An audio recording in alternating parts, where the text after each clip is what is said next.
हाँ जी, तो देखो भी क्लियरली आवाज आ रही है ना सभी को? हाँ जी एवरीवन, हेलो।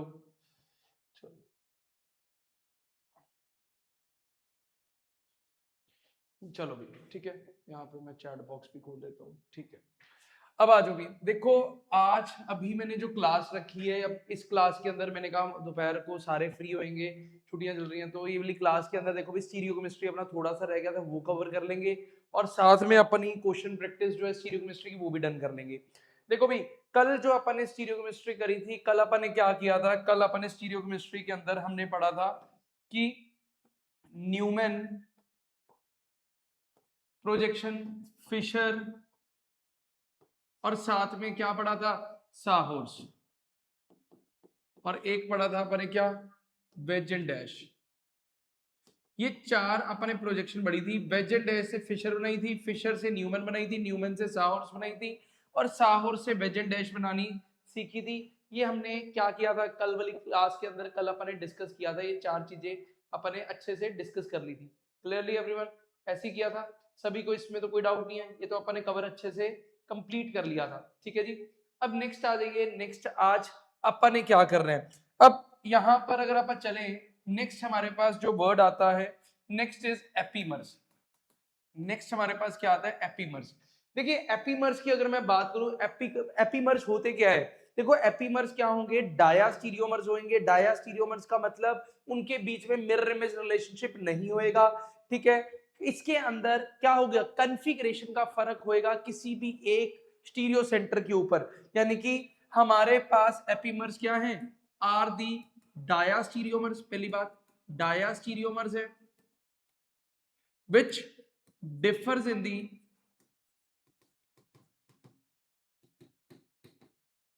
stereochemistry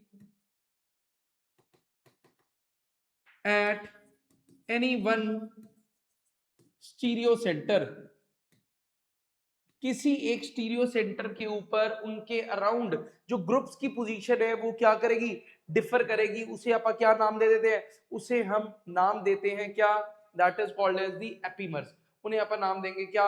epimers. अगर आपको पता हो ग्लूकोज जो होता है, ग्लूकोज की जो अल्फा एंड बीटा फॉर्म है वो एपीमर्स ही काइंड ऑफ होती है। फॉर एग्जांपल मान लो अगर मैंने कुछ बनाया इस तरीके का, ये मैंने बनाया फॉर एग्जांपल ये CHO CH2OH, कोई भी एक एग्जांपल ले रहा हूँ, यहाँ पर HOH, यहाँ पर HOH। अगर मैंने ये बना दिया CHO, यहाँ पर OH कर दिया, यहाँ पर H कर दिया, HOH CH2OH, तो अगर आप तुम इन दोनों को देखो ये दोनों एक जैसे हैं, सिर्फ सिर्फ आपके पास किस चीज का फर्क है? इस पोजीशन का फर्क है। अगर इस कार्बन को देखो, ये वाले कार्बन के अराउंड H राइट साइड पे था, अब H लेफ्ट साइड पे आ गया, तो ये दोनों क्या आ गए? These are called as epimers. तो ये जरूरी नहीं है पहले कार्बन पे हो, ये कहीं पे भी हो सकता है। बट अगर अगर आपकी स्टीरियो केमिस्ट्री सिर्फ पहले वाले कार्बन पे डिफरेंट होएगी, स्टीरियो केमिस्ट्री पहले वाले कार्बन पे डिफर होएगी, तो उन्हें अपन नाम देंगे क्या? Anomers. If stereo chemistry differs only at the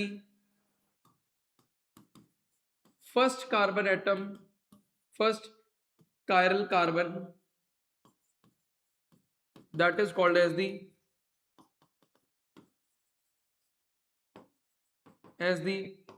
anomeric carbon. उसे हम क्या नाम देंगे? एनोमेरिक कार्बन का नाम देंगे। जैसे कि अगर आप यहां पर देखो, ये एपीमर्स तो है, बट एपीमर्स के अंदर पहला कार्बन कार्बन ये है, दूसरा ये है कार्बन कार्बन, तो पहले कायरल कार्बन के अराउंड पोजीशन का फर्क आ रहा है HOH की, तो आप कहेंगे ये एपीमर्स हैं। और एपीमर्स के अंदर कौन सी टाइप है?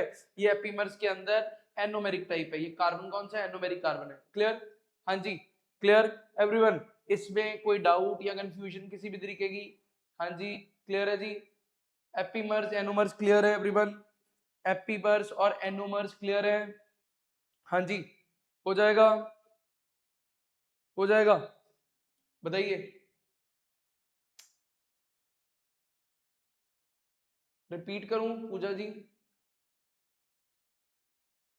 देखो भी दोबारा सुनो, एपीमर्स क्या होते हैं? एपीमर्स उन्हें कहते हैं जिनके अंदर जो हमारे कायरल सेंटर्स आते हैं, किसी एक कायरल सेंटर के अराउंड स्टीरियोकेमिस्ट्री का फर्क आए, पोजीशन का फर्क आ जाए, उन्हें आप क्या कहेंगे, एपीमर्स कहेंगे। बट अगर सिर्फ स्टीरियोकेमिस्ट्री पहले वाले कायरल कार्बन के अराउंड डिफरेंट है तो उसे हम एनोमर का नाम दे देंगे, ठीक है जी, उसे हम एनोमर का नाम देंगे, ये मैं कह रहा हूं। जसविंदर जी फिशर में आरएस में राइट को अबव द प्लेन एंड को चेंज करते हैं टाइम, राइट टाइम वाले को बिलो द प्लेन, क्यों? ये याद रखना पड़ेगा, इसमें क्यों वाली बात नहीं है जसविंदर जी, इसको याद रखना पड़ेगा, ट्रिक है, मेथड है, ठीक है, ये मेथड है, याद रखना पड़ेगा इसको। Clear?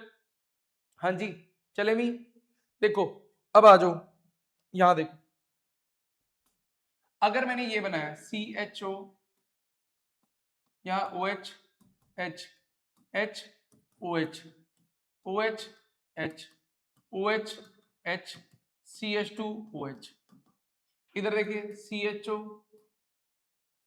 OH H H OH OH H H H OH OH H CH2 OH।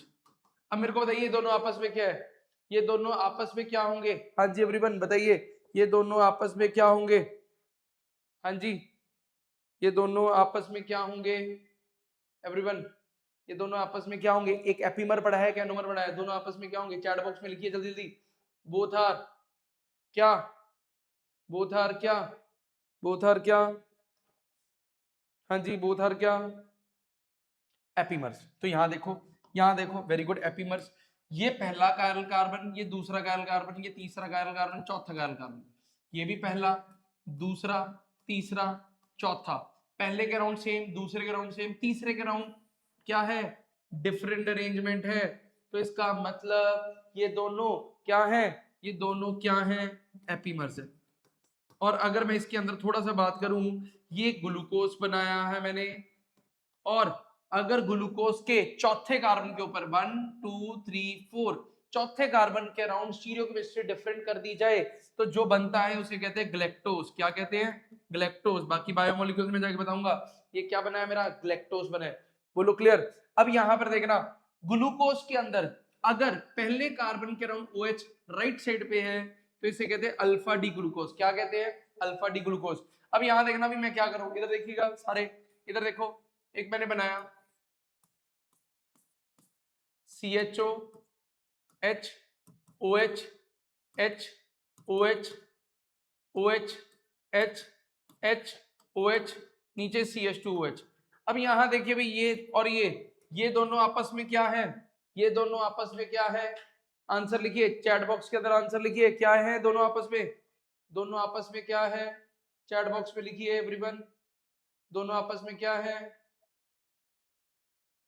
दोनों आपस में क्या है? हाँ जी, दोनों आपस में क्या है एवरीवन? एनोमर्स है, एनोमर्स है कि एपीमर्स है? एनोमर्स है कि एपीमर्स है? ये और ये येलो और पर्पल वाला आपस में क्या है? दीज आर क्या? एनोमर्स। क्यों एनोमर्स? क्योंकि क्योंकि यहाँ पर पहले कार्बन के अराउंड, पहले कार्बन के अराउंड पोजीशन का इन दोनों में फर्क आ रहा है, तो इसे कहेंगे एनोमर। और जब पहले कार्बन के अराउंड OH राइट साइड पे था, अल्फा डी कह रहे थे, लेफ्ट साइड पे बीटा डी ग्लूकोज कहेंगे। क्या कहेंगे? बीटा डी ग्लूकोज का नाम देंगे। क्लियर? बीटा डी ग्लूकोज का नाम देंगे। Is that clear everyone? हो जाएगा। तो एनोमर्स और एपीमर्स क्लियर है, इसमें कोई डाउट या कंफ्यूजन किसी भी तरीके की? हाँ जी, क्लियर। नेक्स्ट उसके बाद जो आपने ध्यान में रखनी है, देन उसके बाद हमारे पास जो नई चीज आएगी, थ्रियो एंड इरिथ्रो। स्टीरियोकेमिस्ट्री के अंदर नेक्स्ट जो चीज आपने ध्यान में रखनी है, that is the threo and erythro. देखो थ्रियो और इरिथ्रो के अंदर आपने क्या ध्यान में रखना है? थ्रियो इरिथ्रो किसे कहेंगे? अगर आपके पास किसी कार्बन के साथ दो एडजेसेंट OH लगे हैं और वो दोनों OH ग्रुप क्या है, एक साइड पे है, then you will be saying वो क्या है? इरिथ्रोज है। क्या? इरिथ्रो है। Is that clear? अगर दोनों OH ग्रुप क्या है, ऑपोजिट साइड पे है, then you will be saying वो क्या है? थ्रियोज है, थ्रियो है। बोलो ये बात क्लियर? अगर मैंने कहा ये है हमारे पास, मैं कलर चेंज कर लेता हूं, CHO OH H OH H CH2OH, ये क्या है? राइट साइड पे दोनों एक ही साइड पे है, सेम साइड पे है, this is called erythrose, erythro है इथ्रोज। और इधर अगर मैं कह दूं CHO, ऑपोजिट साइड पे कर दूं इस तरीके से, इसे कहेंगे क्या है, थ्रियोस है, थ्रियोस या थ्रियो कह देंगे इसे। बोलो ये बात क्लियर। एक एरिथ्रोज अगर सेम साइड पे आ गए, थ्रियोज ऑपोजिट साइड पे आ गए। अब मेरे को ये बात बताओ, ये दोनों आपस में क्या है, एनेंटियोमर्स है कि diastereomers? They to are enantiomers के डायस्टेरियोमर्स। बोलो ये दोनों एनेंटियोमर्स है कि डायस्टेरियोमर्स है, बताइए। हाँ जी एवरीवन, ये दोनों क्या है, डायस्टेरियोमर्स या एनेंटियोमरिज्म शो कर रहे हैं? बोलो बोलो भाई, डायस्टेरियोमर्स के एनेंटियोमर्स, ये दोनों क्या है, not mirror image, not mirror image. अगर नहीं मिरर इमेज है, मिरर इमेज ही नहीं है, तो ये क्या होंगे, डायस्टेरियोमर। तो याद क्या रखना है, याद क्या रखना है, लाइन आपको ये पेपर में आ सकती है, पेपर में लाइन आएगी कि बताइए थ्रियोज और इरिथ्रोज आपस में कैसे रिलेशनशिप शो करते हैं। यू विल बी सेइंग कि डायस्टेरियोमर्स होते हैं। और अगर पेपर में कहे कि आपके पास जो एपिमर्स होते हैं, एपिमर्स जो होते हैं क्या वो एनोमर्स होंगे? हाँ जी। क्या हर एक एपिमर एनोमर होएगा? हाँ जी, हाँ या ना? क्या हर एक एपिमर एनोमर होएगा? तुम कहोगे नहीं। यू इफ आई से हर एक एनोमर एपिमर होगा, हाँ या ना? हर एक एनोमर एपिमर होएगा, हाँ या ना? हाँ जी, तो you will be saying yes. बोलो clear, you will be saying clear. अब आपने क्या करना है, देखो इरिथ्रो और थ्रियो में आपने same side erythro, opposite side threo. Clear, yes आ गया। सारे आंसर दो भी, सारे नहीं आंसर दे रहे, ठीक है। अब सिंपली तुमने क्या करना है, देखो सिंपल सी बात, तुमने इरिथ्रो और थ्रियो में ना एक बात ध्यान में रखनी है। आपने सबसे पहले तो जो फिशर प्रोजेक्शन बनानी है, उस फिशर प्रोजेक्शन में देखना कोई प्लेन ऑफ सिमेट्री ना एग्जिस्ट करता हो। जैसे मान लो मैंने ऊपर CHO लगा दिया, नीचे CH2OH लगा दिया, ऑब्वियस ही बात है, आपको बीच में से प्लेन ऑफ सिमेट्री नहीं पास करेगा, ठीक है। अब दूसरी बात, आपके पास कायरल सेंटर होनी चाहिए, कायरल सेंटर है। अगर आपके पास कायरल सेंटर है, एडजेसेंट पे दो ग्रुप सेम साइड पे लगे हैं, तो ये क्या है, ये क्या बना, ये मैंने क्या बनाया, एरिथ्रो बनाया कि थ्रियो बनाया? बताइए, दिस इज एरिथ्रो और थ्रियो, क्या कहेंगे आप, एरिथ्रो है कि थ्रियो है? बोलो, एरिथ्रो है कि थ्रियो है, क्या कहेंगे इसे, एरिथ्रो कहेंगे कि थ्रियो कहेंगे, क्या कहेंगे अपन इसे, बोलो। हाँ जी, you will be saying erythro, क्या कहेंगे, एरिथ्रो कहेंगे, क्या कहेंगे, एरिथ्रो कहेंगे। बोलो क्लियर, क्लियर हो जाएगा। चले नेक्स्ट आ जाओ, नेक्स्ट आ जाओ, स्टीरियोकेमिस्ट्री के अंदर नेक्स्ट आता है एलीन्स, नेक्स्ट आते हैं एलीन्स। एलीन्स किसे कहते हैं, देखो भाई एलीन किसे कहते हैं, जब आपके पास carbon double bond carbon double bond carbon कुछ इस तरीके का ग्रुप हो, इस तरीके का ग्रुप हो, इसे कहा जाता है एलीन्स। दीज आर कॉल्ड एज क्या, एलीन्स। अब एलीन्स के अंदर आपको क्या कहा जाएगा, पेपर में कायरलिटी पूछी जाएगी कि कौन सी एलीन जो है कायरल है, कौन सी एलीन कायरल नहीं है। तो देखो भाई एलीन के अंदर ना हमारे पास दो कंडीशंस जो आपने ध्यान में रखनी है, वो दो कंडीशंस कौन सी है। सबसे पहली प्रॉपर सब्स्टिट्यूशन, मतलब बीच वाले कार्बन के तो ऑलरेडी 4 बॉन्ड है, वो तो ऑलरेडी सब्स्टिट्यूटेड है, उस पर और तो कुछ लगना नहीं, साइड वाले कार्बन पे ही जो लगेगा वो लगेगा। अब जो साइड वाले कार्बन है, आपने ये इंश्योर करना है वहां पर डिफरेंट ग्रुप्स लगे हो, चारों ग्रुप सेम नहीं होने चाहिए। प्रॉपर सब्स्टिट्यूशन मतलब डिफरेंट ग्रुप हो, चाहे दो हो, दो एक जैसे, दो एक जैसे, चारों सेम नहीं होने चाहिए, प्रॉपर सब्स्टिट्यूशन होनी चाहिए। दूसरी बात, आपके पास जो डबल बॉन्ड है वो इवन होने चाहिए। तो यानी कि कायरलिटी ऑफ कायरलिटी ऑफ एलीन के अंदर दो बातें आपने ध्यान रखनी है। सबसे पहले प्रॉपर सब्स्टिट्यूशन, दूसरा आपके पास क्या, इवन डबल बॉन्ड,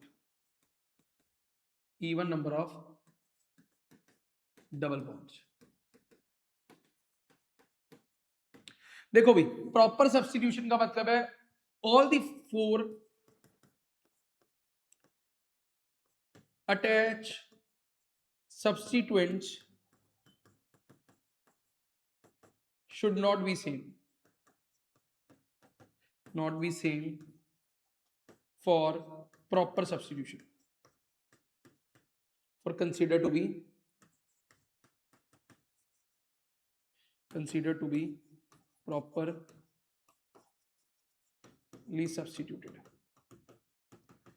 कहता है प्रॉपरली सब्स्टिट्यूटेड मानने के लिए ना आपके पास जो चारों अटैच सब्स्टिट्यूएंट है वो सेम नहीं होने चाहिए, और इधर कितने बॉन्ड होने चाहिए, डबल बॉन्ड होने चाहिए। मतलब डबल बॉन्ड भी इवन नंबर के होने चाहिए, मतलब 2 4 इस तरीके से होने चाहिए। अगर ये दो कंडीशंस ओबे हो गई तो वो क्या होगा, वो क्या होगा, कार्ल होगा। कार्ल मतलब ऑप्टिकली एक्टिव। मेरे को ये बताओ, ये ऊपर वाला ऑप्टिकली एक्टिव है कि इनएक्टिव है? ये जो मैंने बनाई है लीन, ये ऑप्टिकली एक्टिव कि इनएक्टिव? हाँ जी, कंडीशन के अकॉर्डिंग बताओ, ऑप्टिकली एक्टिव कि इनएक्टिव? बोलो, ऑप्टिकली एक्टिव कि इनएक्टिव? ऑप्टिकली एक्टिव कि इनएक्टिव? हाँ जी बताइए, बोलो बोलो एवरीवन, सारे आंसर दीजिए, सारे आंसर देंगे ऑप्टिकली एक्टिव कि inactive. You will be saying ये क्या है, ऑप्टिकली इनएक्टिव। क्यों ऑप्टिकली इनएक्टिव है बताइए? इधर आप क्या कहेंगे, यू विल बी सेइंग कि यहां पर आपके पास क्या है, इवन इवन डबल बॉन्ड तो है, इवन डबल बॉन्ड तो है, बट हमारे पास प्रॉपरली सब्स्टिट्यूटेड नहीं है। प्रॉपरली सब्स्टिट्यूटेड की कंडीशन क्या है, सारे ग्रुप सेम नहीं होने चाहिए, तो ये क्या है, ऑप्टिकली इनएक्टिव। ऑप्टिकली इनएक्टिव, कारण नहीं है, एक कार्ल है। बोलो क्लियर? अभी आ जाओ, इधर देखना, इधर देखना, मैंने बनाया C double bond, C double bond, यहां पर फ्लोरीन, यहां पर फ्लोरीन, यहां पर H, यहां पर H। बताओ भाई, ऑप्टिकली एक्टिव के इनएक्टिव? ऑप्टिकली एक्टिव के इनएक्टिव क्या कहेंगे, ऑप्टिकली एक्टिव होगा कि इनएक्टिव होगा? प्रॉपर से यू विल बी सेइंग कुछ भी नहीं, डबल बॉन्ड इवन है, even double bond,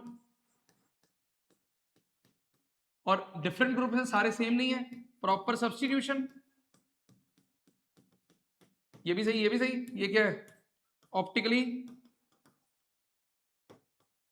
active, optically active. ठीक है, क्लियर? अब मैं तुम्हें एक चीज बताता हूँ, ये एलीन जो होती है ना, वैसे मैं इतने डिटेल जाने की जरूरत नहीं है आपको, मैं आपको बताता हूँ वैसे इसका स्ट्रक्चर कैसा होता है। ये देखने में ऐसे लग रही है, बट एक्चुअल में ना ये ऐसी होती है, जैसे 2 हाइड्रोजन तो ऐसे प्लेन के अंदर हो गए, तो 2 जो होते हैं ना वो प्लेन के, एक तो बाहर होता है, एक प्लेन के अंदर होता है। मतलब ये इस तरीके से होती है, अगर आपके पास एक लंबी ट्यूब है, उसमें से 2 तो प्लेन के ऊपर आ गए, एक प्लेन से बाहर, एक प्लेन से अंदर, इस तरीके से होती है। ठीक है, इस तरीके का स्ट्रक्चर होता है एलीन का। ठीक है, इस तरीके का स्ट्रक्चर होता है एलीन का। सर ग्रुप डिफरेंट कैसे, इस एग्जांपल में डिफरेंट कैसे? ये देखो, चारों ग्रुप सेम थोड़ी है, 2 ग्रुप एक जैसे है, 2 ग्रुप एक जैसे है। प्रॉपर सब्स्टिट्यूशन का मतलब चारों ग्रुप H जो है चारों सेम नहीं होने चाहिए, ये मतलब था प्रॉपर सब्स्टिट्यूशन का। सही बात? हाँ जी, हर्ष जी क्लियर? एक भी डिफरेंट हुआ तो काम चल जाएगा? बिल्कुल चलेगा, बिल्कुल चलेगा। यहाँ देखो, अगर मान लो C double bond C, double bond C, इस तरीके से फ्लोरीन, क्लोरीन, H, ब्रोमीन, ऐसे है। अब बताओ, अब बताइए हमारे पास क्या बनेगा? सारे डिफरेंट डिफरेंट आ गए, सारे डिफरेंट डिफरेंट आ गए। बोलो इसके अंदर क्या होगा? Active, optically active. This is क्या, ऑप्टिकली एक्टिव।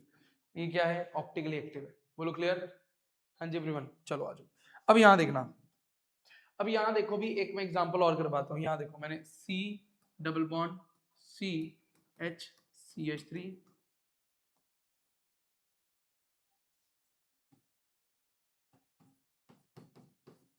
अब यहां इधर देखो भी कैसे करेंगे। अब ये देखने में लगेगा, इस सिमेट्री एलिमेंट कुछ नहीं देखना इसमें, ठीक है, सीधा ट्रिक करवाइए आपको, तभी तो मैंने ट्रिक करवाई आपको। सीधा बिना सिमेट्री एलिमेंट के करो सुखविंदर जी, बिना सिमेट्री एलिमेंट के सीधा करो। अब इस क्वेश्चन के अंदर क्या करेंगे, अब यहाँ पे एक क्या लगी, रिंग आ गई, तो तुमने कुछ नहीं करना, तुमने याद रखना है, हमने आगे क्या कहा, डबल बॉन्ड इवन होना चाहिए ना, डबल बॉन्ड और रिंग मिला के इवन होना चाहिए। है इवन? इवन है, बिल्कुल है। क्या सारे ग्रुप डिफरेंट सेम तो नहीं है? नहीं, डिफरेंट है, प्रॉपरली सब्स्टिट्यूटेड है, मतलब तो ये क्या होगा, ये क्या होगा बोलो, प्रॉपरली सब्स्टिट्यूटेड होने की वजह से क्या होगा, ऑप्टिकली एक्टिव। क्या होगा, ऑप्टिकली एक्टिव होगा। बोलो क्लियर हो जाएगा? इवन कैसे, एक डबल बॉन्ड है, एक रिंग है, इवन हो गया ना, 1+1। एक डबल बॉन्ड है, एक रिंग है, इवन हो गया। तो कहता है अगर आपके पास डबल बॉन्ड के साथ रिंग भी है तो रिंग को भी कंट्रीब्यूशन में ले लो, एक डबल बॉन्ड एक रिंग, 1+1 2, इवन हो गया ना। अनुराग जी क्लियर है? अनुराग जी क्लियर है? हाँ या ना? बोलो, बोलो क्लियर? हाँ जी एवरीवन, हो जाएगा। चले नेक्स्ट, चले नेक्स्ट। पता लग रहा है, पता लग रहा है। चले, क्या देखो भाई, नेक्स्ट हमारे पास क्या आता है, साइक्लोहेक्सेन आ जाती है। देखो कल आपने कंफर्मेशन न्यूमैन प्रोजेक्शन की थी, न्यूमैन प्रोजेक्शन तो सभी को क्लियर हो गई थी, मेरे को नहीं लगता उसमें कोई दिक्कत है। देखो कल ना उसके अंदर दो तीन जने पूछ रहे थे, एक एंगल स्ट्रेन पूछ रहे थे,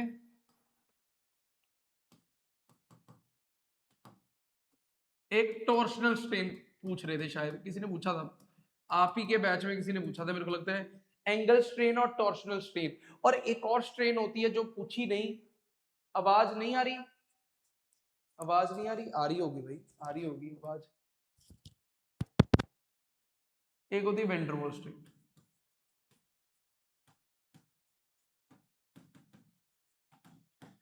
देखो भाई, देखो भाई, अब हमारे पास अगर कोई आपसे पूछे कि ये तीन स्ट्रेन्स क्या होती हैं, मोस्टली इसकी के अंदर जैसे आप जो बनाते थे न्यूमैन प्रोजेक्शन, इस तरीके की बनाते थे ना, ये ऐसी प्रोजेक्शन, ये जैसे मैंने स्टैगर्ड फॉर्म बनाई है,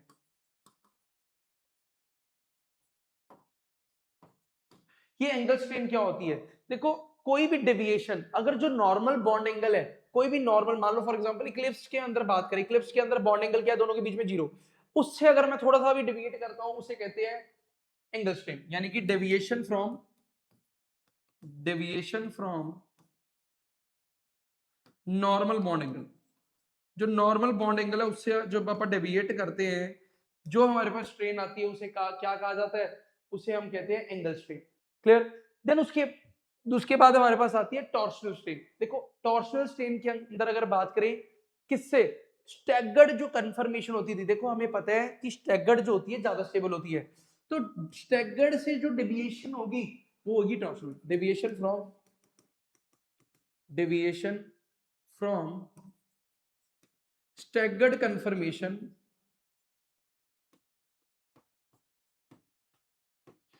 उसे आप कहते हैं क्या, टॉर्शनल स्ट्रेन। मतलब सबसे स्टेबल वाली जो है कन्फर्मेशन, उससे जब डेविएट कर रहे हैं, उसे आप क्या कहते हैं, टॉर्शनल स्ट्रेन का नाम देते हैं। फिर आती है वेंडरवॉल स्ट्रेन। देखो वेंडरवॉल स्ट्रेन क्या होती है, वेंडरवॉल स्ट्रेन का मतलब है जब आपके पास बल्की ग्रुप्स लगे होते हैं ना, वो बल्की ग्रुप्स आपस में जब रिपल्शंस क्रिएट करते हैं, जो स्ट्रेन निकल के आती है that is called as the क्या। सर जो वीडियो डाली थी आप बोल,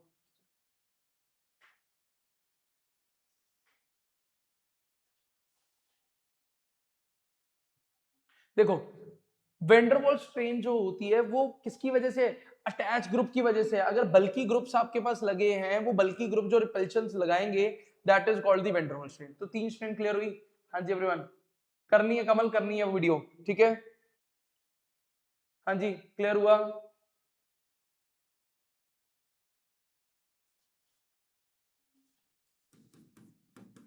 टू ग्रुप्स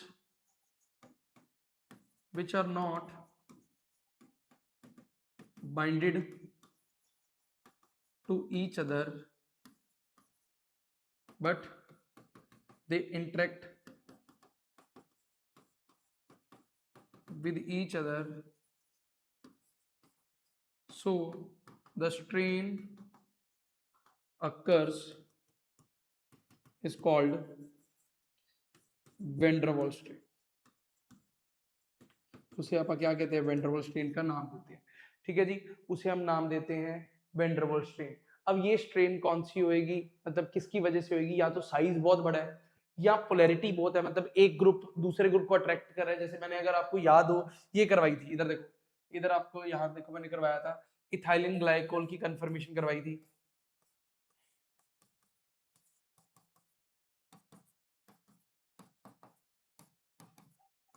ये इथाइलिन ग्लाइकोल की कौन सी गॉच फॉर्म थी, गॉच या स्क्यू फॉर्म कह देते हैं। ये गॉच फॉर्म जो थी स्टेबल होती थी, क्यों, यहाँ पर जो है एक OH दूसरे OH के साथ हाइड्रोजन इंटरेक्शन शो करवा रहा होता है। तो ये जो इंटरेक्शन होती है यहाँ तो साइज की वजह से होती है, साइज बड़ा छोटा है, यहाँ क्या होती है, पोलैरिटी की वजह से हो जाती है। तो ऐसी इंटरेक्शन की वजह से जो स्ट्रेन देखने को मिलती है that is called as the क्या, that is called as the van der Waals strain. बोलो क्लियर है, ठीक है, क्लियर है जी। हाँ जी इसमें कोई डाउट बताइए, इसमें कोई डाउट? ठीक है, ये जो इंटरेक्शन होगी या तो अट्रैक्टिव फोर्सेस होंगी या रिपल्सिव होगी। अगर मान लो बल्कि ग्रुप दो लगे हैं, दो बल्कि CH3 लगे हैं, जैसे मान लो यहाँ पर अगर इक्लिप्स फॉर्म बनाए, इक्लिप्स में दोनों CH3 सेम साइड आ जाते हैं ब्यूटेन में, तो वो आपस में रिपेल करेंगे। अगर रिपेल करेंगे तो आप कहेंगे G van der Waals strain जो है वो अनस्टेबल कर रही है मॉलिक्यूल को। बट यहीं पे जैसे मैंने ये गॉच फॉर्म बनाई थाइलिन ग्लाइकोल की, यहाँ OH दूसरे OH के साथ हाइड्रोजन बॉन्डिंग कर रहा है, तो आप कहेंगे जी यहाँ स्टेबल कर रहे हैं। एंगल स्ट्रेन की अगर बात करें, जो नॉर्मल बॉन्ड एंगल कोई भी कंफर्मेशन के अंदर जो बॉन्ड एंगल है उससे अगर डेविएट करते हैं तो हम कहेंगे जी इसके अंदर एंगल स्ट्रेन है, मतलब वो उस एंगल से डेविएट हो चुका है, जितना एंगल था उससे डेविएट कर गया, मतलब जो था उससे डेविएशन एंगल स्ट्रेन में है। क्लियर? हाँ जी क्लियर, इसमें कोई डाउट? नॉर्मल केड़े सर?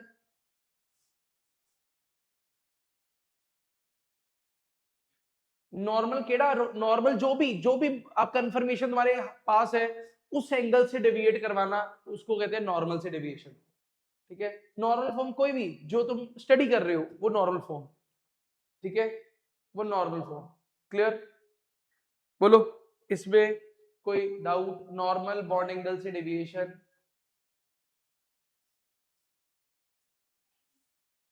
ठीक है, सही तो लिखा, नॉर्मल फॉर्म नहीं लिखा, normal bond angle, normal bond angle से डेविएशन। क्लियर? हाँ जी क्लियर है सारे को? बाकियों के मैसेज ही नहीं आ रहे अपने।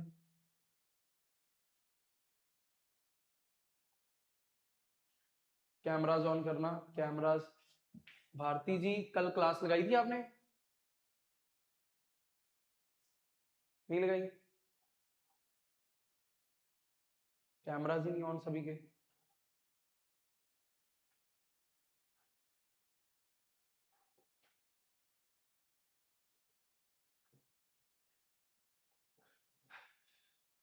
चलो देखो भी, नेक्स्ट आती है हमारे पास क्या, साइक्लोहेक्सेन। साइक्लोहेक्सेन के अंदर आप बात करने लगे कि साइक्लोहेक्सेन के अंदर किस तरीके की हम कंफर्मेशन देखते हैं, जैसे कि इसके अंदर चेयर फॉर्म होती है, बोट फॉर्म होती है, ट्विस्टेड हाफ चेयर होती है, ठीक है जी, उसके बाद ट्विस्टेड बोट होती है। तो इसकी अगर आप बात करें साइक्लोहेक्सेन होता क्या है, देखो भी साइक्लोहेक्सेन क्या है, साइक्लोहेक्सेन यानी कि 6 कार्बन की इस तरीके की रिंग, दिस इज साइक्लोहेक्सेन। अगर साइक्लोहेक्सेन की स्टेबिलिटी की बात की जाए, सबसे स्टेबल फॉर्म जो होती है वो कौन सी होती है, चेयर फॉर्म होती है। देन अगर मैं बात करूं ट्विस्टेड बोट होती है। देन अगर मैं बात करूं हमारे पास क्या होती है, बोट होती है। और देन लास्ट में हाफ चेयर होती है। ये हमारे पास क्या होता है, हमारे पास ऑर्डर होता है अगर आपसे कोई फॉर्म पूछ ले। ठीक है, वीडियो क्वालिटी सही नहीं आ रही, ब्लरिंग है, PDF शेयर कर देना। वीडियो नहीं सही आ रही, भारती जी, गुरिंदर जी, आस्था, वीडियो नहीं सही आ रही?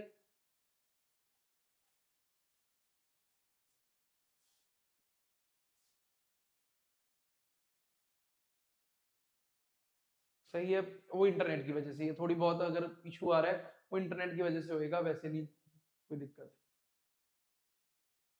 क्लियर है? ठीक है, चलो देखो भी, स्टेबिलिटी की बात कर रहे हैं, सबसे स्टेबल कौन सी होती है, चेयर फॉर्म होती है, सबसे स्टेबल चेयर फॉर्म होती है। ठीक है, इस तरीके से चेयर फॉर्म होती है। ठीक है जी, इस तरीके से बोट फॉर्म होती है।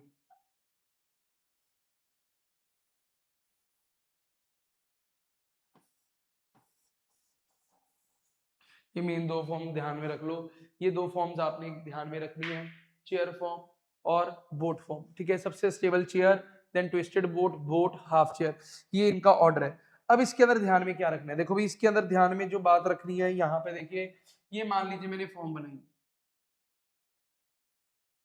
ठीक है जी, अब इसके अंदर कितने कार्बन है, इसके अंदर आपके पास टोटल 6 कार्बन है।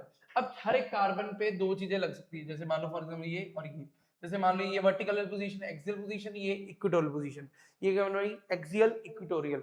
इसी तरीके से इसको अगर मैं खोल के लिखूं, ये हमारे पास है, ठीक है जी, ये हमारे पास साइक्लोहेक्सेन है। इसके अंदर भी दो कार मान लो पोजीशन करते हैं 1 2, ठीक है जी, ये 3, ये 4।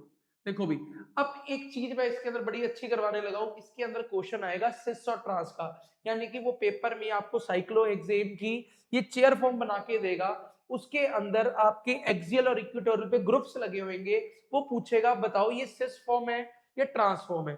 अब आपने करना क्या है, सिंपल सी बात, अगर आपके पास डाई सब्स्टिट्यूटेड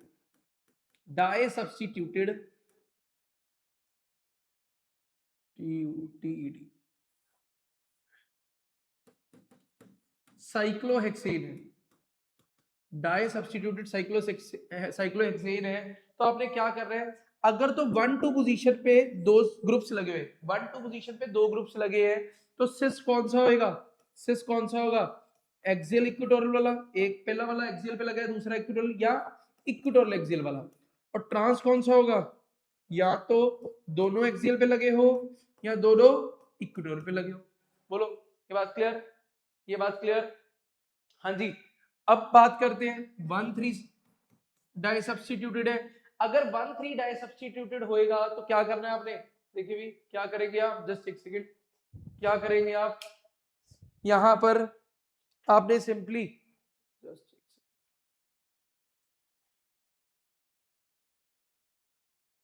हाँ जी, अगर 1-3 की बात करें तो सिस पे कौन सा उल्टा कर दो, सिस पे एक्सियल पे होनी चाहिए या इक्विटोरियल पे होनी चाहिए, ट्रांस के लिए एक एक्सियल पे होगा, एक इक्विटोरियल पे, या एक इक्विटोरियल पे एक एक्सियल पे, ठीक है जी। 1-4 पोजीशन पे अगर दो ग्रुप्स लगे हैं, 1-4 पे अगर दो ग्रुप्स लगे हैं तो सेम 1-2 वाला ही काम करना है, तो आपने कहना है 1-2, आपके पास जो काम करता था सिस कौन सा था, सिस में एक्सियल इक्वेटोरियल एक्सियल, और ट्रांस कौन सा था, एक्सियल एक्सियल या इक्वेटोरियल, ठीक है जी। बोलो इज दैट क्लियर एवरीवन, ये बात क्लियर है, इसमें इसमें कोई डाउट या कंफ्यूजन किसी भी तरीके की हो जाएगा, हाँ जी एवरीवन क्लियर है। अब यहां देखिएगा एक क्वेश्चन, मान लो ये मैंने बनाया, इधर देखिएगा, कॉपी पेन छोड़ दो,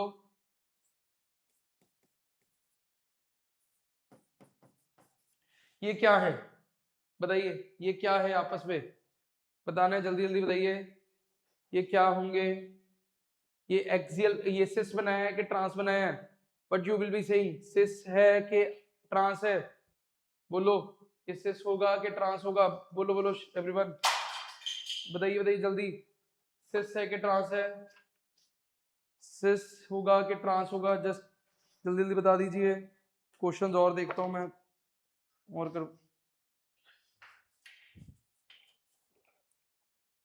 कर लीजिए फटाफट, सिस होगा कि ट्रांस, बताते जाओ, ट्रांस सिस, आंसर ही नहीं मैच कर रहे भाई तुम्हारे, हाँ जी। देखो ये फर्स्ट पोजीशन, ये सेकंड पोजीशन, 1 और 2 पे ये भी एक्सियल वर्टिकल, ये भी एक्सियल वर्टिकल, एक्सियल और एक्सियल, 1-2 पे एक्सियल एक्सियल क्या बनाता है, ट्रांस बनाता है, ये क्या है, ये है ट्रांस, बोलो clear, this is trans, clear everyone, इसमें कोई डाउट, इसमें कोई डाउट हो जाएगा। नेक्स्ट देखिए, नेक्स्ट हमारे पास ये मेरे पास बना है, ये वाला क्वेश्चन देखो, ये मेरे पास क्वेश्चन है एक, ये दे रखा है, एक यहां पर मिथाइल लगा है, एक यहाँ पे मिथाइल लगा है, ये बताओ क्या होगा, ये बताओ क्या होगा, ये देखो, ये देखो हमारे पास एक CH3 इधर है और एक CH3 हमारा इधर दे रखा है, ये बताओ क्या होगा, इसमें बताओ क्या होगा, हाँ जी।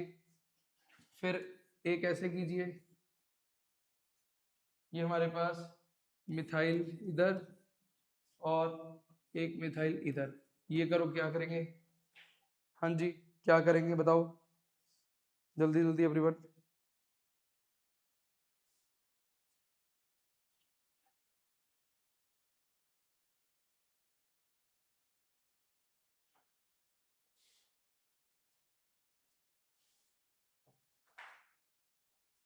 हाँ जी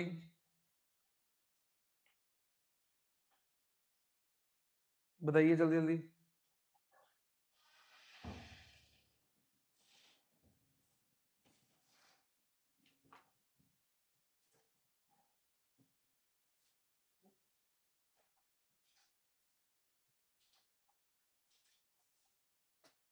हाँ जी देखो भाई, क्या हो गया?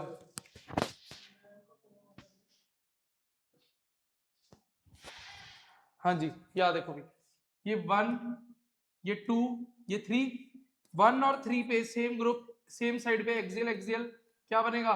1 3 एक्सियल एक्सियल, 1 3 के अंदर एक्सियल एक्सियल क्या बनाते थे? सिस बनाते थे। तो ये क्या बनेगा? सिस बनेगा। इधर देखो 1 2 3 क्या है? ये इक्वेटोरियल, ये इक्वेटोरियल, 1 3 इक्वेटोरियल इक्वेटोरियल क्या बनेगा? सिस बनेगा। यहां देखो ये 1 2 3, ये हमारे पास क्या है? 1 और 3 इक्वेटोरियल एक्सियल, ये क्या बनेगा? ट्रांस बनेगा। बोलो हो जाएगा एवरीवन? कर लेंगे? हाँ जी हो जाएगा। Is that clear everyone? चलो फिर, अगर ये तुम्हें पता लग गया, ये तुम्हें पता लग गया, आगे चलते हैं। इसका बताइए मेरे को।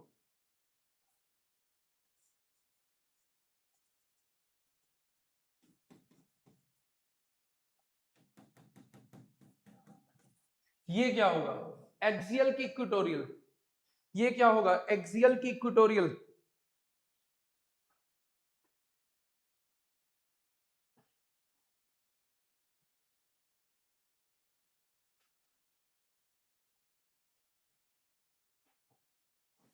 हाँ जी, ये क्या होगा?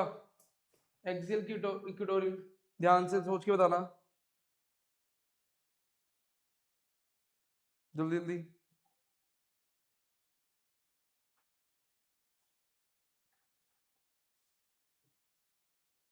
बताइए।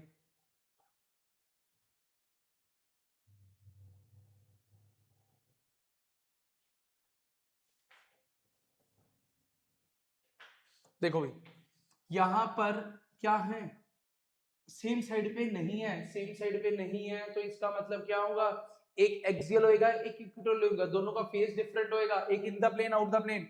तो 1 2 3, 1 3 एक्सियल इक्वेटोरियल। अगर ये 1 3 एक्सियल इक्वेटोरियल है तो हमारे पास 1 3 पे एक्सियल इक्वेटोरियल क्या बनाता है? 1 3 एक्सियल इक्वेटोरियल क्या बनाता है? ट्रांस बनाता है। क्या बनाता है? ट्रांस बनाता है। ये पढ़ा अभी अपन ने, बोलो ये पढ़ा है। ये इसका ये भी पूछ सकता है, इसका ये ऐसे बना के भी पूछ सकता है कि नीचे चेयर फॉर्म बनी हो और चेयर फॉर्म के अंदर पूछ ले कि कौन सी फॉर्म है। तो यहाँ पे एक CH3 ऐसे होएगा, दूसरा ऐसे होएगा, ठीक है। या इसको ऐसे भी बना सकता है,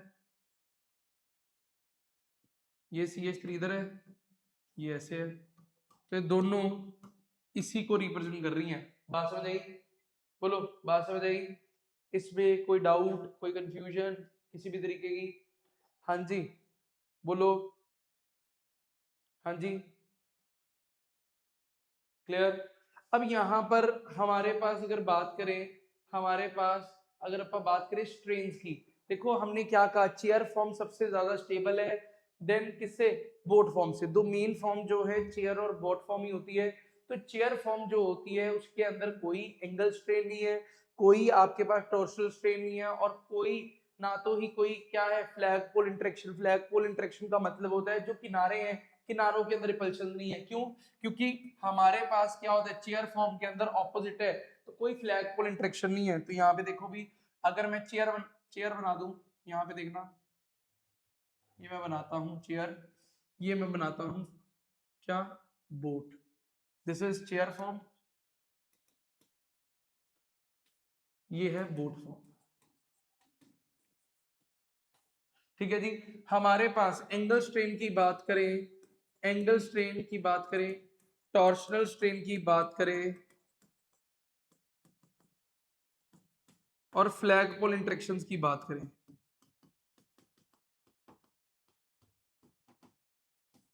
देखो भी एंगल स्ट्रेन की अगर बात करें तो हमारे पास चाहे चेयर फॉर्म है चाहे बोट फॉर्म है, दोनों के अंदर एंगल स्ट्रेन नहीं देखने को मिलती, ठीक है जी। अगर हमारे पास बात करें टॉर्शनल स्ट्रेन की, टॉर्शनल स्ट्रेन जो है ना चेयर फॉर्म में तो नहीं है, बट ये जो बोट फॉर्म है उसके अंदर देखने को मिलती है। फ्लैग पोल इंटरेक्शन चेयर फॉर्म में नहीं है, बट बोट फॉर्म के अंदर देखने को मिलती है। तो अगर स्ट्रेन की बात करते हैं, ये आपके पास स्ट्रेन है। फ्लैग पोल इंटरेक्शन का मतलब ये जो है ये टर्मिनल जो ग्रुप्स है इनके बीच में जो इंटरेक्शन है, यहाँ पे जो बल्कि ग्रुप्स लगे होंगे उनके बीच में जो इंटरेक्शन है वो फ्लैगपोल इंटरेक्शन आएंगी। क्लियर? हाँ जी बोलो, क्लियर है? हाँ जी क्लियर? अगर आप बात करें हमारे पास यहाँ पर जो टॉर्शनल स्ट्रेन है, वो टॉर्शनल स्ट्रेन होती कैसे है? देखो यहाँ पर ना क्या होता है, जब यहाँ पर ग्रुप लगे होते हैं वो इक्लिप्स लाइक कंडीशन बना लेते हैं, जैसे इथेन में इक्लिप्स बनता था वैसी इक्लिप्स कंडीशन बन जाती है, तो वो फ्लैगपोल इंटरेक्शन क्रिएट करती है, टॉर्शनल स्ट्रेन करती है। तो यहाँ पे ये भी लिख सकते हो, no ethane, no eclipsed strain like in ethane occurs, यहां पर eclipsed like in ethane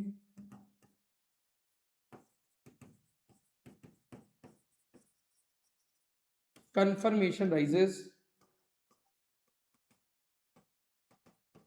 leads to torsional strain।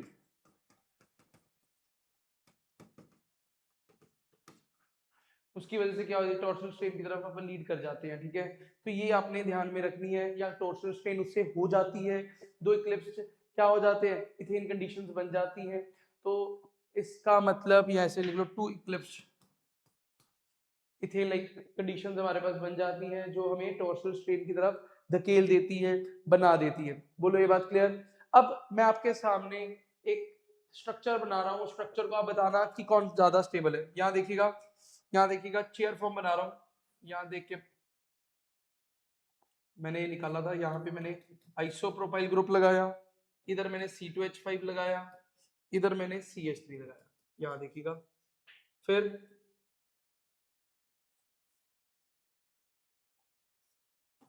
Isopropyl यहाँ आ गया, CH3 आ गया, C2H5 आ गया। हाँ जी, इन दोनों में से कौन ज्यादा स्टेबल है, लेफ्ट वाला कि राइट वाला?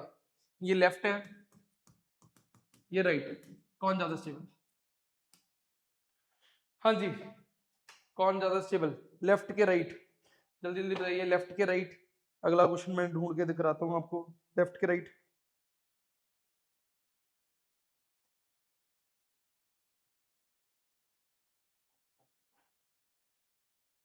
लेफ्ट के राइट? राइट वाला। क्यों राइट वाला?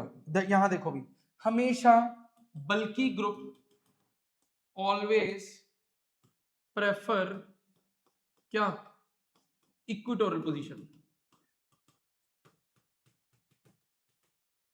बल्कि ग्रुप को हमेशा क्या प्रेफर करना है, इक्वेटोरियल। सबसे बल्कि कौन है, आइसोप्रोपाइल, इसमें कहां है, इक्वेटोरियल पे, यहाँ एक्सियल।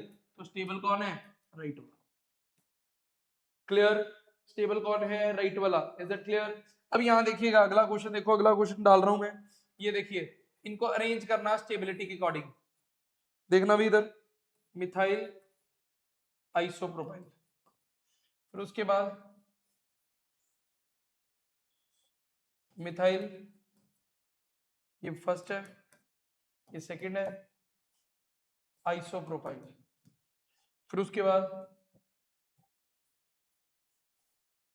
Methyl isopropyl. ठीक है जी,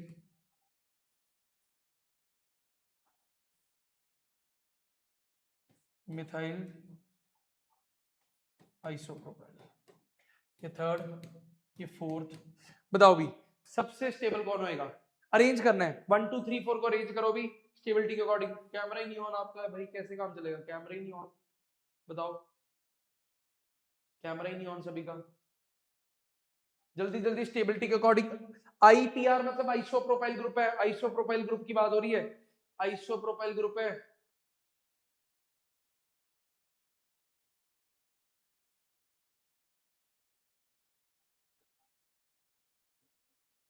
आइसोप्रोपाइल ग्रुप है, कैमरा नहीं ऑन, दो चार चीजें छोड़ के भी चले गए। कौन कौन है क्लास में?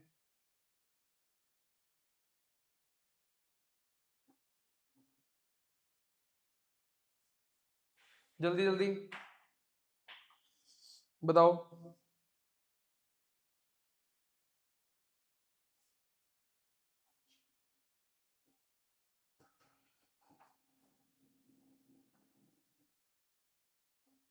हाँ जी, यहाँ पे देखो बनाते हैं, यहाँ पे दोनों ग्रुप ही एक्सियल एक्सियल पे, यहाँ पर बल्कि ग्रुप, बल्कि इक्विटोरियल पे और दूसरा भी इक्विटोरियल पे, यहाँ बल्कि इक्विटोरियल पे दूसरा एक्सियल पे, यहाँ पर बल्कि एक्सियल पे और इक्विटोरियल पे दूसरा।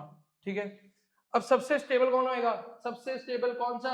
जिसमें सारे ही इक्विटोरियल पे, बल्कि भी और छोटा वाला भी, तो सबसे स्टेबल सेकंड वाला। देन उसके बाद किसमें? जिसमें भाई बड़े वाला इक्विटोरियल पे, बड़े वाला बल्कि इक्विटोरियल में तीसरे में। देन किसमें? जिसमें एक एक्सियल पे है फोर्थ, और लास्ट पे पहला जिसमें सारे ही एक्सियल पे है। बोलो हो जाएगा? कर लोगे भाई? 2 3 4 1 ऑर्डर हो जाएगा, ऑर्डर हो जाएगा। हाँ जी, क्लियर है? चले आगे, यहाँ देखो भी, आगे चलते हैं। अगला क्वेश्चन देखो भी, ये हमारे पास है, ये हमारे पास है भाई।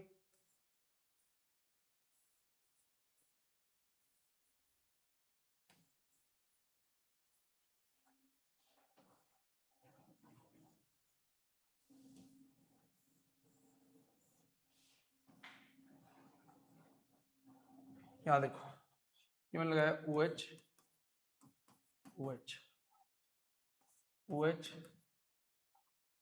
OH, मैंने लगाया OH OH, मैंने लगाया OH OH। बताओ इंटरेक्शन बताना, सबसे स्टेबल कौन? सबसे स्टेबल कौन? और कई दो की स्टेबिलिटी भी ऑलमोस्ट सेम होगी, किसी की स्टेबिलिटी भी ऑलमोस्ट सेम होगी। भाई कैमरा ऑन करके रखो, कैमरा ऑन करके रखो। सबसे स्टेबल मनीषा जी का मैसेज आ गया पहला, नंबरिंग कर देता हूँ 1 2 3 4। अब बताओ जल्दी जल्दी।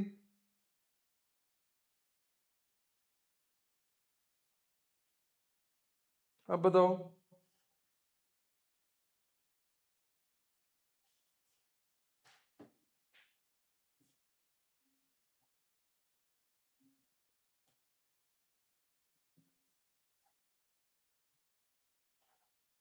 बनाना इसको, मैं एक मिनट आया।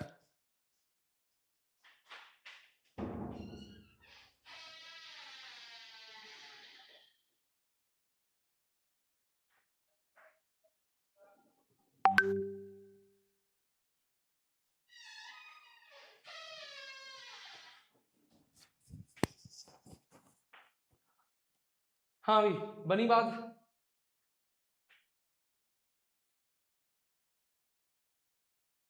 बनी बात? हाँ जी, देख लो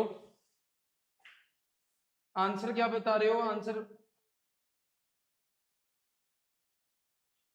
नमिका जी 1 2 3 4 2 4 3 1 2 4 3 1। पहले तो आंसर ने चैट बॉक्स में सिंपल लिखो, सबसे ज्यादा स्टेबल कौन? सबसे ज्यादा स्टेबल कौन?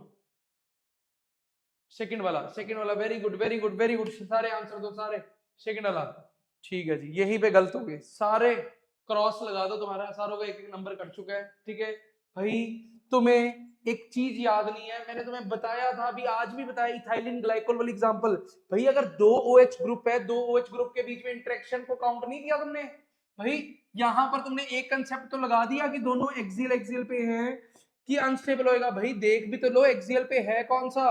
OH है। ये कैसी बॉन्डिंग करवाएगा? ये कैसी बॉन्डिंग करवाएगा? Intramolecular hydrogen bonding. ये इंट्रामोलिकुलर हाइड्रोजन बॉन्डिंग क्या करा देगी? स्टेबल करा देगी। जैसे मैंने इथाइलिन ग्लाइकोल के अंदर गॉच फॉर्म को स्टेबल कर दिया था स्टेगर्ड से। मैंने कहा था गॉच फॉर्म ज्यादा स्टेबल होगी स्टेगर्ड से, लगती स्टेगर्ड है बट गॉच फॉर्म ज्यादा स्टेबल थी। तो इसके अंदर सबसे ज्यादा स्टेबल कौन होएगा? पहले वाला, फिर दूसरे वाला, फिर तीसरे और चौथे में एक एक्सियल है एक इक्वेटोरियल है, और इधर भी एक एक्सियल इक्वेटोरियल है। तो इसका मतलब तीसरे और चौथे की स्टेबिलिटी नियरली सेम होगी। तो ये ऑर्डर आएगा, ध्यान में रखना है, जल्दबाजी नहीं करनी, गलती नहीं करनी, गलती करी तो नंबर घट जाने हैं। बोलो ये बात क्लियर? ये बात क्लियर हो जाएगा एवरीवन? हो जाएगा? हाँ जी, क्लियर है? क्लियर है जी? बोलो हो जाएगा। नेक्स्ट क्वेश्चन देखता हूँ, और कोई क्वेश्चन अगर मिल जाए तो वो भी करवा देते हैं। ठीक है, ठीक है जी।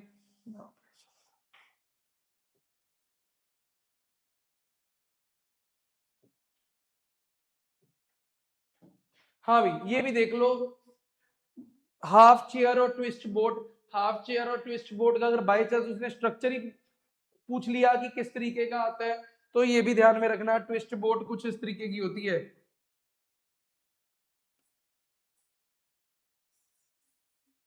कुछ इस तरीके का ट्विस्टेड बोट होता है स्ट्रक्चर। यहाँ पर ये तो थोड़ा सा बेंड कर दो,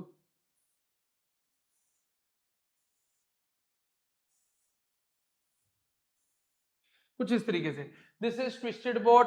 और हाफ चेयर कैसी है, हाफ चेयर कुछ इस तरीके से, कुछ इस तरीके से हाफ चेयर आपने बना देनी है, कुछ इस तरीके से हाफ चेयर बना देनी है। ठीक है, हाफ चेयर कुछ इस तरीके से आपने बना देनी है। क्लियर एवरीवन, हो जाएगा, हो जाएगा। अगर इसको थोड़ा सा और बढ़िया बनाना चाहो, अंदर को बॉर्ड बना दो, ये बाहर को बना के इस तरीके से बना दो, हाफ चेयर ऐसे बना दो। ठीक है, जैसे मर्जी कंफर्टेबल बना दो, मतलब आपने ये वाले बॉन्ड को ऊपर कनेक्ट कर देना है, एक कार्बन को बाहर निकाल देना है। ठीक है, कुछ इस तरीके से आ जाएगा हाफ चेयर, हो जाएगा भाई, कर लेंगे। तो ये साइक्लोहेक्सेन था, एपिमर्स एनोमर्स था जो अपना स्टीरियोकेमिस्ट्री के अंदर रह गया था। तो ये सारा कुछ आपने कर लेना। एक और चीज रहेगी, एक और चीज, इधर आ जाओ, इधर आ जाओ, इधर आ जाओ। एक और चीज रहेगी जो मैंने बतानी थी, फिर अपन क्वेश्चन प्रैक्टिस कर लेंगे। यहाँ देखो, हमें सिस ट्रांस के बारे में तो पता है। सिस ट्रांस में हम क्या जानते हैं, अगर सेम ग्रुप सेम साइड पे है, सेम ग्रुप सेम साइड पे, इसे सिस कहते हैं। सेम ग्रुप ऑपोजिट साइड पे है, इसे हम क्या कहते हैं, ट्रांस कहते हैं, है ना जी। इसे हम क्या कहते हैं, ट्रांस कहते हैं। इफ अगर आपके पास, अगर आपके पास सारे ग्रुप ही डिफरेंट हो, सारे ग्रुप ही डिफरेंट हो, तो आप क्या करेंगे, आप ज्योमेट्रिकल आइसोमेरिज्म कैसे डिनोट करेंगे, तो आप बताएंगे E and Z, E Z form बताएंगे। तो सिंपल सी बात, आपने जो आरएस कॉन्फ़िगरेशन के टाइम पे रूल पढ़े थे प्रायोरिटी के, वो रूल्स को यूज करते हुए आपने प्रायोरिटी देनी है जो कार्बन के साथ जुड़े हैं। आपने कहना है जी ये कार्बन नंबर 1 है, ये कार्बन नंबर 2, जिसका एटॉमिक नंबर ज्यादा उसकी प्रायोरिटी ज्यादा, ए इसकी बी। इधर एटॉमिक नंबर किसका ज्यादा, आयोडीन का, ए इसका बी। अब आपने क्या देखना है, same priority group same side, same priority group same side, तो उसे अपन नॉर्मल भाषा में सिस कहते थे, सिस कहते थे। बट यहां पर उसे हम क्या कहेंगे, जेड फॉर्म कहेंगे, इसे हम क्या कहेंगे, जेड फॉर्म। अगर ऑपोजिट साइड है, same group same priority group opposite side है, ऑपोजिट साइड वाले को ट्रांस कहते थे, यहां पर ट्रांस लिखने के बजाय ई फॉर्म कहेंगे। बोलो, यहां पर ए सेम प्रायोरिटी वाले सेम साइड है, सेम साइड का मतलब सिस, सिस का मतलब उल्टा जेड, क्या बनेगा, जेड फॉर्म। तो तुम्हें शॉर्टकट बता रहा हूं, शॉर्टकट क्या याद रखना है, जैसे सिस ट्रांस यूज करते हो ना, वैसे ई जेड है, बस इंटरचेंज कर देना, ई का मतलब ट्रांस होएगा, जेड का मतलब सिस होएगा। समझे, समझे, बोलो, ये बात क्लियर। ई जेड बहुत इंपॉर्टेंट है, ई जेड बहुत इंपॉर्टेंट है। क्लियर, बोलो क्लियर एवरीवन, क्लियर एवरीवन, हाँ जी, हो जाएगा। दोबारा देखो, दोबारा सिमरप्रीत, दोबारा देखो, मैंने क्या कहा, मैंने कहा जी सेम ग्रुप सेम साइड पे होते हैं सिस, सेम ग्रुप ऑपोजिट साइड पे होते हैं ट्रांस, ये पढ़ते हैं, है ना। अगर आपके पास सारे ग्रुप ही डिफरेंट हो, यहां देखो fluorine chlorine bromine iodine, cis trans तो नहीं कहोगे, क्यों, क्योंकि सेम ग्रुप ही नहीं है। सेम ग्रुप को सेम साइड ऑपोजिट साइड कैसे करोगे, हम प्रायोरिटी देखेंगे। हमने एक कार्बन लिख लिया, दूसरा लिख लिया, पहले कार्बन के साथ दो ग्रुप जुड़े हैं, दूसरे कार्बन के साथ दो ग्रुप जुड़े हैं। पहले कार्बन के साथ फ्लोरीन और क्लोरीन जो लगे है, हमने उनको एटॉमिक नंबर के अकॉर्डिंग प्रायोरिटी दे देनी। क्लोरीन का एटॉमिक नंबर ज्यादा, इसको ए, इसको बी। इधर आयोडीन का ज्यादा, ए बी। इनका एटॉमिक नंबर अगर ज्यादा है तो हम क्या कहेंगे, इनका अगर एटॉमिक नंबर ज्यादा है, ज्यादा एटॉमिक नंबर वाले सेम साइड पे आ रहे हैं, सेम साइड पे आ रहे हैं, तो उनकी उनकी क्या होगी, उन्हें आप सिस फॉर्म की तरह मान सकते हैं, और सिस वालों को जेड फॉर्म कहते हैं। ये सिस मैंने वैसे तो मैं समझाने के लिए लिखा है, सिस नहीं है ये जेड फॉर्म है, समझाने के लिए। सेम साइड पे जेड, जो सिस जैसा दिखेगा उसे जेड कह देना है, जो ट्रांस जैसा दिखेगा उसे ई फॉर्म कह देना है। बोलो क्लियर, बोलो क्लियर, हाँ जी क्लियर है जी, बोलो, बोलो क्लियर? यहां देखो, यहां देखना, यहां देखो, ये देखो, दिख रहा है? दिख रहा है एवरीवन? सभी को दिख रहा है? यहां देखो, एलीन्स में प्लेन ऑफ सिमेट्री एग्जिस्ट करती है? प्लेन ऑफ सिमेट्री नहीं, प्लेन ऑफ सिमेट्री नहीं। इधर देखो, इसको ई फॉर्म कहेंगे, जेड फॉर्म कहेंगे। अब यहां देखो, इसको क्या करना है, यू विल से ये कार्बन नंबर 1, ये 2, इसके अंदर कार्बन जुड़ा है, इधर Br जुड़ा है, इसकी प्रायोरिटी ए, इसको बी। इधर क्लोरीन जुड़ा है, हाइड्रोजन जुड़ा है, क्लोरीन की priority A, B. Higher priority group same side पे, ए सेम साइड पे, सेम साइड मतलब, सेम साइड मतलब बोलो, सेम साइड मतलब बोलो, सेम साइड मतलब सिस फॉर्म, सिस की तरह, सिस की तरह क्या होता था, जेड, तो क्या आएगी, जेड फॉर्म। बोलो क्लियर? हाँ जी क्लियर एवरीवन? क्लियर है?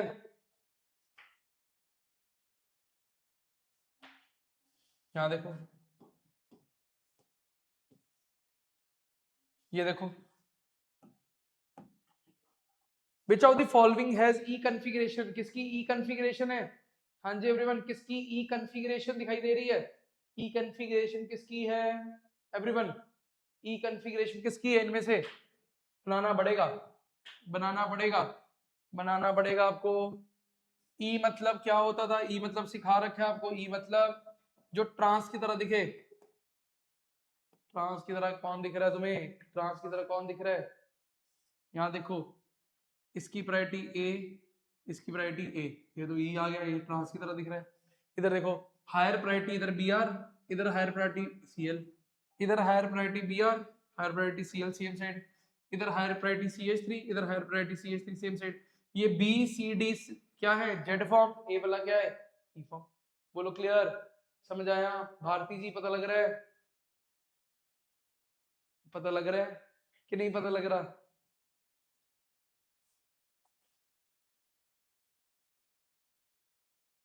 कैमरा, प्रीति जी पता लग रहा है? सिमर पता लगा? हाँ जी जसप्रीत जी पता लग रहा है? रूबी जी पता लग रहा है? कैमरा ऑन कर लो भाई, पता कैसे, मेरे को कैसे दिखेगा, दिखोगे तुम?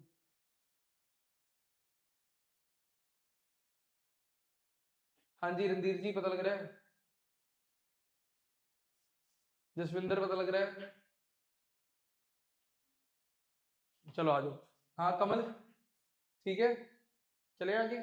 चलो यहाँ देखो, आगे आ जाओ। तीसरा क्वेश्चन देखो, तीसरा क्वेश्चन, जेड, जेड कन्फिगरेशन, जल्दी 2 मिनट का काम, फटाफट बता दो। जेड मतलब, जेड मतलब दिमाग के अंदर बनेगा, दिमाग के अंदर आएगा। जेड मतलब सेम साइड, सेम साइड मतलब सिस, सिस की तरह कौन है? जेड मतलब सिस की तरह, देखो सिस की तरह मतलब higher priority same side, higher priority same side. यहाँ ये पहला कारण, दूसरा कारण, इसकी प्रायोरिटी ए, इसकी प्रायोरिटी ए, ये तो पहले ही आ गया, ये तो चेक कर ले जाता हूँ, आंसर ही निकल आता है। ठीक है, तो पहले ही आ गया, ए ही आ गया, ये भी ए आ गया। इधर देखो, इधर चेक करा दे तो यहाँ देखो, इसकी प्रायोरिटी ज्यादा, इसकी कम, इसकी प्रायोरिटी ज्यादा ऑपोजिट साइड, तो ये ई बनेगा। इधर, इधर क्या, ए, इधर ए, ऑपोजिट साइड बी बनेगा।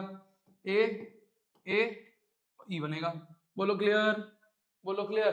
पता लगा? हाँ जी एवरीवन, क्लियर है? चलो आ जाओ। यहाँ देखो, ये देखो, ये क्वेश्चन भी इंपॉर्टेंट है। इस तरीके से पूछ लिया जाता है ई और जेड, इस तरीके से पूछ लिया जाता है। अब पहली बात तो ये देखो, सेकंड वाली पोजीशन कौन सी है और चौथी पोजीशन कौन सी है? इतनी बात तुम्हें पता है, सेकंड पोजीशन कौन सी है और चौथी कौन सी है? अब तुमने वहां पर उठा, बस सीधा शुरू ना हो जाना, यहां से नंबरिंग करनी है, 1 2 3 4 5 6, ये नंबरिंग है हमारे पास। ये तो वैसे भी हमारे पास C6H5 फिनाइल रिंग ही आ गई, सब्स्टिट्यूएंट ये, तो ये हमारे पास चेन है। तो इसके अंदर दूसरे पे ये, चौथे पे ये। अब यहाँ पे देखो, दूसरे पे ये प्रायोरिटी ज्यादा है ए, इधर प्रायोरिटी ज्यादा है ए, तो ऑपोजिट साइड है, ऑपोजिट साइड ट्रांस, ट्रांस को क्या कहते हैं? ई। तो 2 पे क्या है? ई है। समझ आया? 2 पे कैसे ई आया? 2 पे ई कैसे आया, पता लगा? हाँ जी एवरीवन, हाँ जी पता लगा? आपा ने ईजेड करी थी, क्या कह रहे हो जसविंदर? आपा ने ईजेड करी थी, ये स्टीरियोकेमिस्ट्री का पार्ट है। आ जाओ इधर, इधर आ जाओ। अब कर ली, आ जाओ। नॉट क्लियर,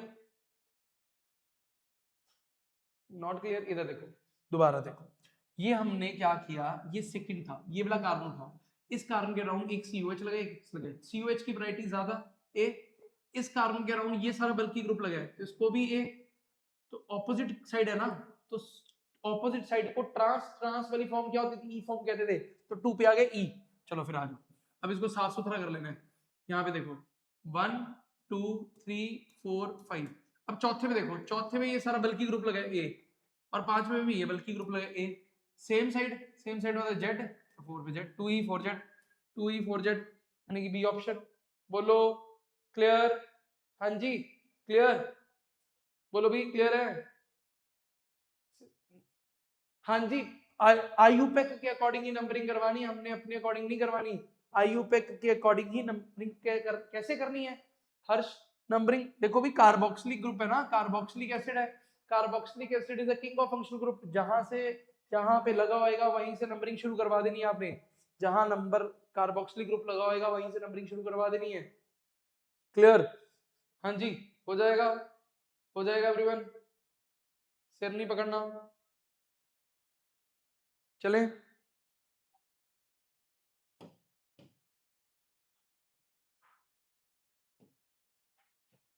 करो, करना। ये वाला क्वेश्चन करो, ये वाला क्वेश्चन करो। कैसे करेंगे?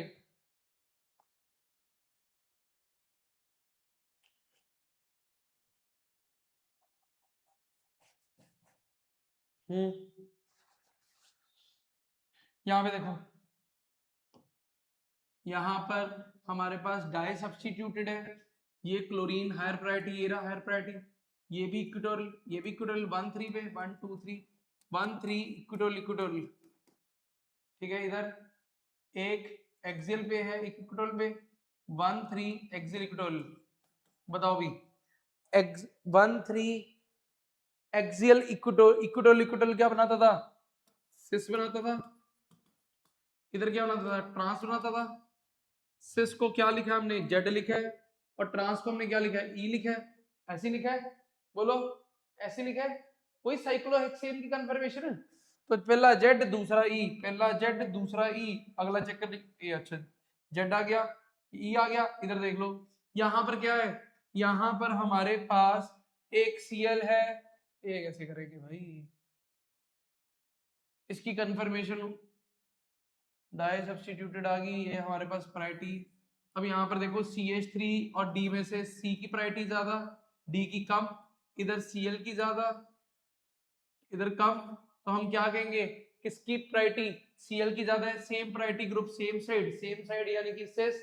सिस का मतलब, सिस का मतलब, सिस का मतलब कौन सी फॉर्म? Z form. तो यानी कि ये बनेगी ZEEZ, डी फॉर्म बनेगी। अब तुम सोच रहे होगे कि मैंने वो कैसे ले लिया? सिंपल सी बात, देखो डबल बॉन्ड क्या करवाता है? डबल बॉन्ड रिस्ट्रिक्टेड रोटेशन कराता है ना, रोटेशन नहीं हो पाती। तो ये जो साइक्लिक रिंग बना रखी है उसने, 3 कार्बन की रिंग बनाई है, उसने सिंपल कंफ्यूज किया है। ये जो 3 कार्बन की रिंग है ये डबल बॉन्ड की तरह ही बिहेव करगी, इसने रोटेशन नहीं होने दी। रोटेशन नहीं होने दी का मतलब जो ग्रुप ऊपर है वो ऊपर रह गया, जो नीचे है वो नीचे रह गया। रोटेशन रिस्ट्रिक्ट करगी, यानी कि ये जो पार्ट है, ये जो पार्ट है रिंग का, ये डबल बॉन्ड की तरह बिहेव कर रहा है और कुछ नहीं। बाकी काम सेम करके आना है, सेम जैसे डबल बॉन्ड एल्कीन के अंदर तुम सिस ट्रांस बताते हो वैसे ही बताया ना। बोलो ये बात क्लियर? सिस मतलब जेड फॉर्म, ट्रांस मतलब ई फॉर्म। क्लियर हो जाएगा? हाँ जी, हो जाएंगे। Clear everyone? कर लोगे? कर लेंगे एवरीवन? ठीक है जी। तो इस तरीके के क्वेश्चंस जो है ये आपने करने हैं। 5 क्वेश्चन मैंने कराए हैं, बाकी के तुम करोगे। तुम्हारे ग्रुप के अंदर ये PDF में शेयर करूंगा, इसके सॉल्व तुम करना। ठीक है भाई? तो इतना कर लीजिए, बाकी का अपन नेक्स्ट क्लास में करते हैं रात को। ठीक है जी, क्लियर? अभी HD में तुम्हें रिसीव हो जाएगा, ब्लर है कोई बात नहीं। PDF अभी तुम्हें HD के अंदर 4K के अंदर ग्रुप में आ जाती है PDF, उसको कर लो। ठीक है, क्लियर? चलिए, ठीक है एवरीवन। कल वाला लेक्चर अपलोड करवा देता हूँ, 8 बजे मिलते हैं पापा।